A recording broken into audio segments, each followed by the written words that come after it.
8 this Thursday morning, and I'm delighted to say Mark Lawrenson is with us. Mark, good morning to you. How are you? I'm all good, thank you. You? Yeah, pretty good. Yesterday, when we were previewing this game, we had your former mucker, Phil Thompson, on, and we kind of actually more talked about the historical significance of games at the San Siro for Liverpool than previewing this game, because it felt like it was going to be a routine victory for Liverpool. And I just talking about it earlier, we take it for granted a little bit just how amazing this Liverpool team are, where they go to the San Siro, they win 2-0, and it's kind of no big deal. Yeah, and didn't really play particularly well, but obviously defended extremely well. It's just the expectation levels as well. But I think the first time in since Klopp's been there, he's got everybody fit. Maybe Joe Gomez is still carrying a knock and he's not around, but all of the other players that he's got a chance to pick from, they're all fit and ready. Obviously, Jota got injured yesterday, so it remains to be seen what's happening to him. But that's unusual in football. Even with these teams with big squads, you normally like one or two missing at the very least. But he's now got an embarrassment of riches. I thought Konate was outstanding last night as well for him, so that's another problem. Does he bring Matic back at the weekend? He's got lots of problems, but his problems are selection problems in a good way, not in a bad way. I think the other thing that we're seeing is the Thiago signing. There was a bit of a handbrake on it because of injury, because of COVID, because of a bunch of different reasons, and the players around him. Now you can see that he can bring Thiago on to change the shape of a game and to change what the team are trying to do. So it gives him an in-game opportunity to be a completely different team in some respects. Yeah, he's my favourite player, Thiago. I mean, socks down, just so aware of everything on the pitch. He's got radar, his passing's fabulous. He's got a little bit of a nasty streak in him as well, which I like. And he just, as you say, gives him a completely different dimension. And you can tell all the players love him as well. And, that midfield now, where we're looking at the start of the season, maybe it needed a little bit of strengthening. I mean, there's so many different players and different players in terms of they've got different attributes as well, as you rightly say, with Thiago, etc. So it's a great time for Liverpool. Like when you talk about that depth, Mark, I think obviously Liverpool could never afford to lose Virgil van Dijk last season. But it was also all the other injuries around the midfield, around the rest of the defence that I guess tripped Liverpool up more than Van Dijk alone would have done last season. So if, and hopefully this doesn't happen, but if there are injuries between now and the end of the season and there is a busy schedule still coming up, you do feel that level of depth is there for them to actually cover that pretty well this time.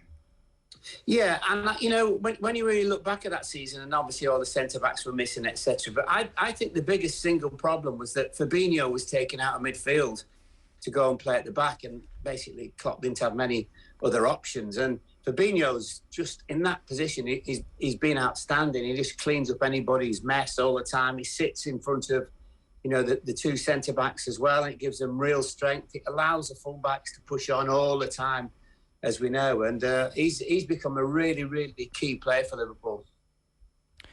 James Milner made his 800th appearance of a senior club career last night. I mean, it's an absolutely ridiculous number.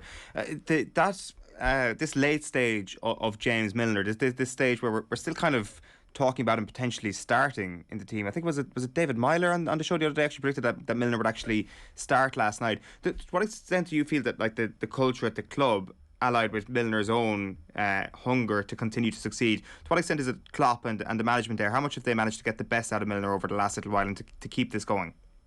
Well, they've obviously got lots out of him, but I mean, it comes from within this, and he's been in the game so long. The great thing about Milner for me was when he was at Manchester City, he could have stayed there and earned more money, but not really play many games. And he said no. He said, no chance. I just want to go somewhere where I want to play, which is why he signed for Liverpool. And in playing so many different positions, he's just got a great attitude to the game.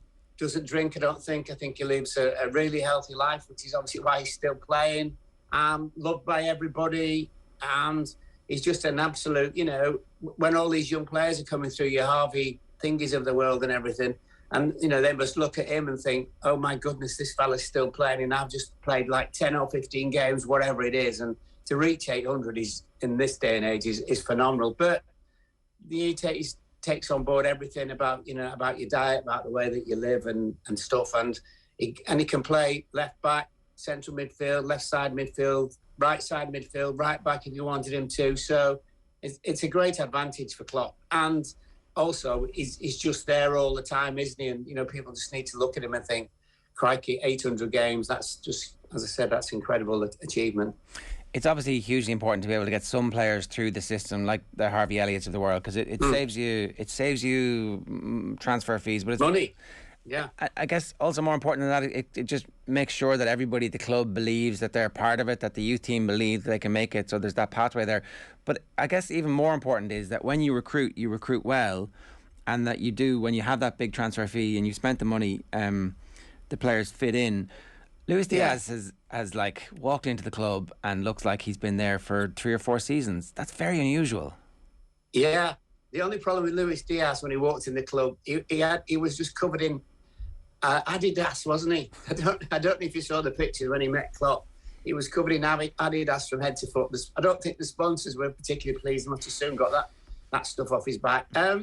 Yeah, I was at the game. Which one was it? I always forget now. The other week, and when he made his debut, his full debut, and not when he came on as a sub, and the fans took to him straight away. He did a couple of things where, predominantly right-footed plays on the left, but that dribbled down with his left foot, got a few crosses in, etc. Went into tackles, chased back, and it just seems that he's got it straight away as what's expected of him. But the other thing about the transfer policy, if you really look at it, apart from obviously Van Dijk and the goalkeeper, who were relative fortunes in when they signed, most of Liverpool and Klopp's signings have been between kind of 30 and 40 million quid. There's a whole host of them, as we know, and so what they're really looking at, they're looking at good players already, but not great players as such. And what they're doing with these players is they're taking them from really good players into outstanding and world class players, and it's a really good way of doing your business. And I would say, apart from the goalkeeper that he took on a whim from Germany, that's basically cost us in the Champions League final, all the players that he signed, he's improved them all. And for a coach, basically, it doesn't get any better than that. He's not only improved them all, he's also as well obviously improved the value. And I think with the with the academy and everything, as you're right to say, once one or two are, Curtis Jones is another one. One or two of them are coming through. Obviously, Trent Alexander-Arnold. It's great. It's great for the coaches at that level because they go, look, this is what you can do, but it saves the club money. But also, what you can do as well is you can get some players who come in. Nat Phillips, who came in when they were struggling for centre-backs and did really, really well. Now he's gone to Bournemouth on loan, and they'll sell him. And they'll sell him for big money. I mean, this is something that Arsene Wenger arguably was one of the first to do. It was that he'd bring really promising players through, play them in the first team, and then make a decision which would be, you know what, they're not actually at Champions League level, and I don't think they will be. But then people would come in to buy them, and you go, well, hold on a minute, he's played 15 games in the Premier League, and you just hike up the price. So they hike up the price, the money comes in, and it improves the academy even more. And Liverpool have kind of logged on to that in the last 2 or 3 years, and so some of the sales have been outstanding. And there's obviously been a lot of talk about Liverpool's recruitment, their talent identification, and how they managed to keep getting hits in the transfer market. But from what you're saying there, it's stating the obvious here, but Jurgen Klopp is still the vital cog in all of that. He is still the guy who is taking this prospect and ensuring that they do reach their potential. Yeah, absolutely. And obviously I've met him quite a few times, and what you see is what you get. But I do get the impression with him that he will wake up one morning and just say, right, I've done that. And whatever his contract is, I just think he's that kind of person. I think he absolutely loves his job, and I think the morning that he wakes up and thinks, "Oh, I've probably done enough, I've had enough," or whatever, is the day he'll probably walk away, and everyone goes, "Oh yeah, he'll go manage Germany and all that." I don't think he will actually, but that obviously remains to be seen, and hopefully that's years away yet. Well, we were talking about this. Go on. Yeah, I was literally just about to make that point with the conversation we were having earlier on. Like, do you think that last season and the difficulties of last season have, I guess, given Klopp a greater appetite for this job? Yeah.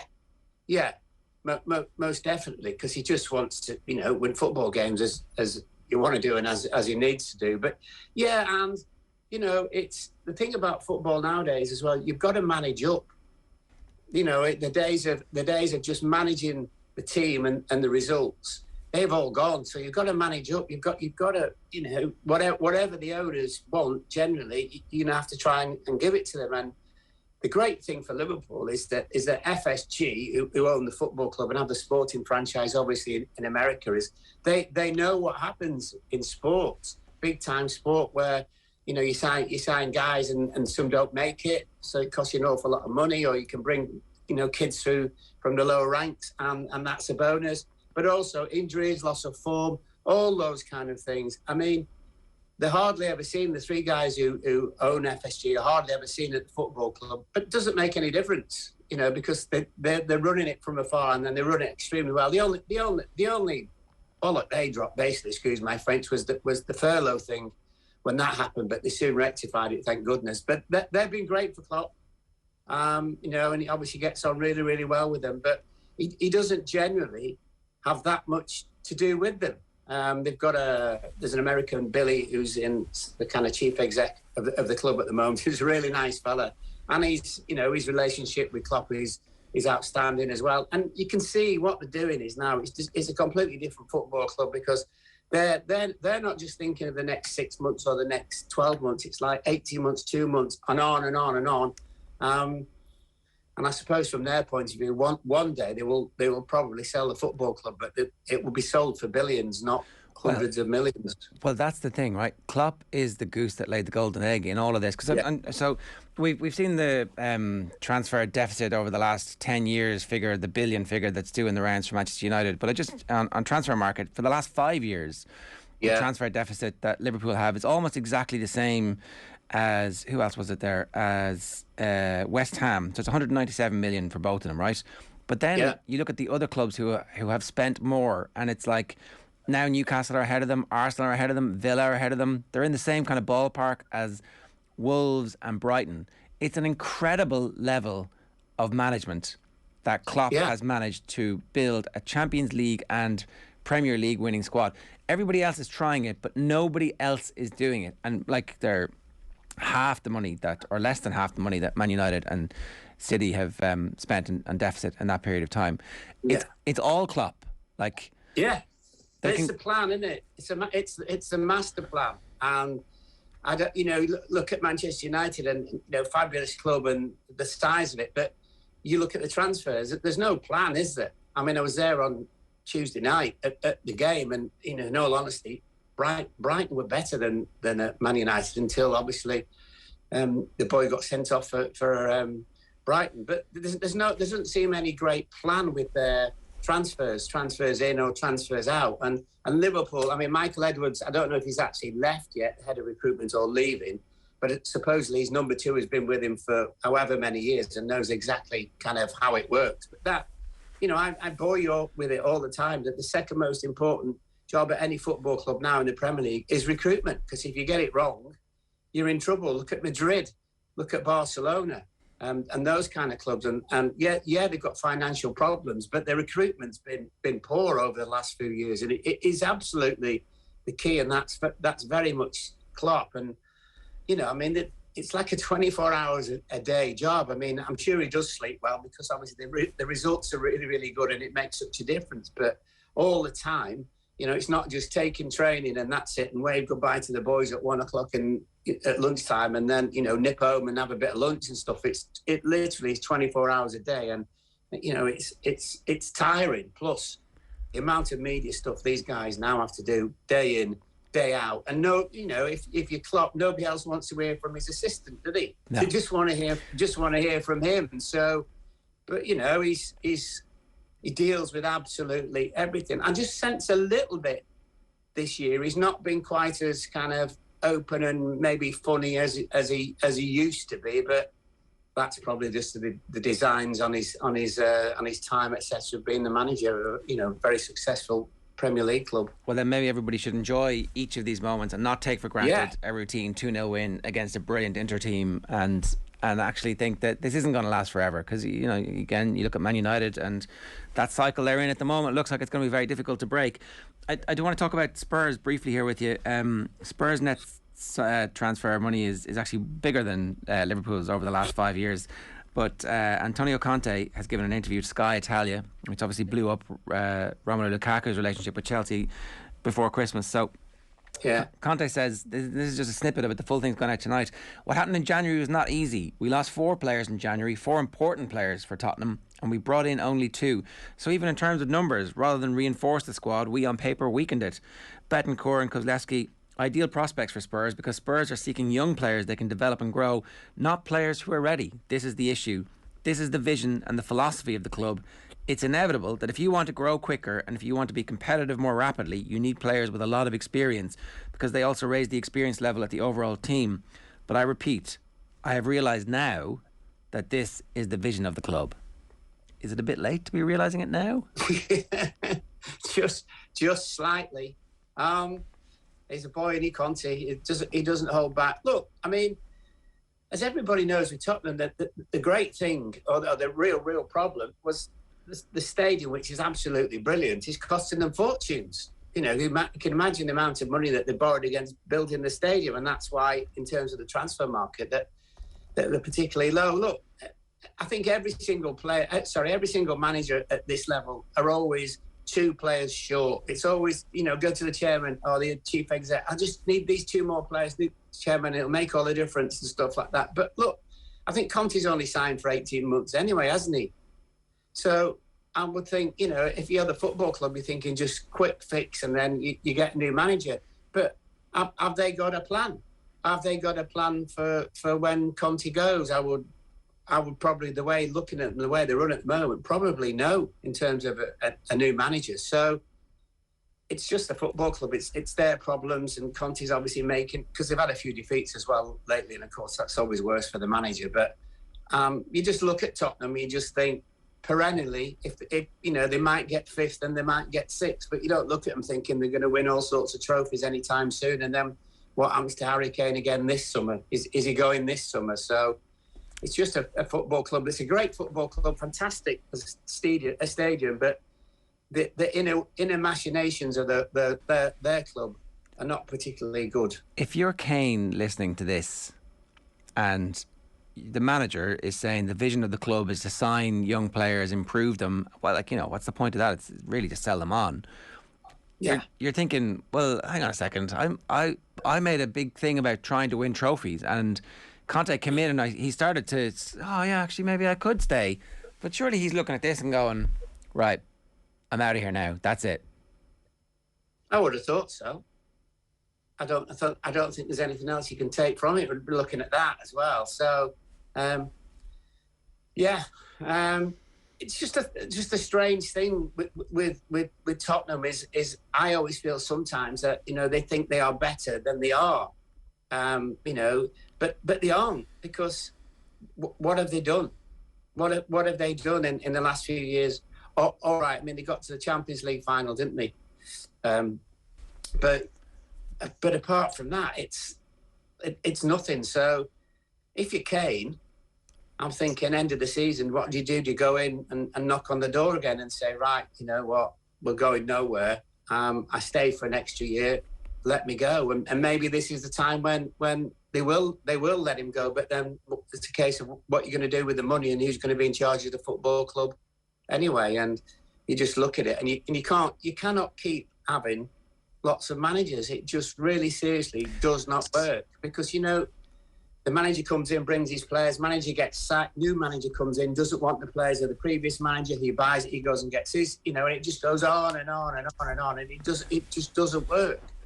If you're Daniel Levy or Joe Lewis reading this, do you think, well, actually, now that you've got it, that's great, you're going to be our manager for the next couple of years, or are you thinking that's a bit disloyal, we need to start looking for the next manager?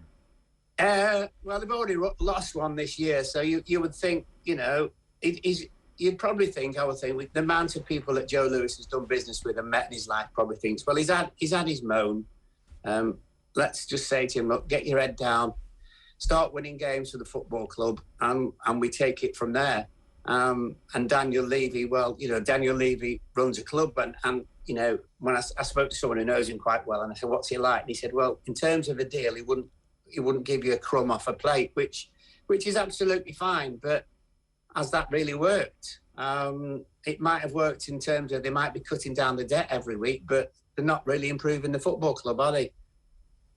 There's also then the whole other level of Conte's relationship with Paratici, and that was supposedly one of the reasons why Conte was brought in, because of a relationship that they enjoyed. And it's interesting just kind of looking back at some of the reporting that was done at the start of the window, because they were linked, just an article that linked them with Kulusevski, who they do eventually sign. It was reported in Calcio Mercato that Conte was less enthusiastic than Paratici about Kulusevski. So there's probably a whole element here as well of signings that are being made that Conte isn't fully sold on top of the fact that he feels that he hasn't got a big enough war chest. Yeah, no, I think that's a really, really fair point. But then I suppose Conte's thinking, well, I'll take the player anyway, because, we might be able to improve him, and it's another body, isn't it? So I think the fact that he signed, I'm pretty sure it's an 18-month contract, isn't it? Is that right? Or have I misread that somewhere? I just thought it was an 18-month contract, and I kind of thought, that tells you a lot, doesn't it? Which I think with Conte is, if he doesn't like it one morning, I think he'll wake up and say, "You know what, boys, thanks, but no thanks." And it doesn't particularly help the football club. But then they've allowed him to sign an 18-month contract, so you would hope they therefore have got another plan if he walks away from it, but you would just never know. He's getting pretty well paid, Conte. They're saying 13 million a year. So maybe you would expect your 13 million a year manager to be like, "Oh, this club's very well run. I'm very proud to be working here." Just a little bit. Is there not a little bit where you're like, "Yeah, come on, Antonio, we pay a lot of money for you to be the public face of this here." Yeah, have a big embrace every time he sees the chief executive. You would think so, but he's very much his own man, as everybody knows, Conte. So you just don't know what's sort of going on between the ears, what he's actually deciding to do. He came back easily enough. He'd had obviously been successful in the Premier League before with Chelsea, did a very, very good job. But I think with him now, he's like a gun for hire that comes in and sorts the town out and gets rid of the baddies, etc. and stuff, but not necessarily going to buy a house and stay there for 5 years kind of thing.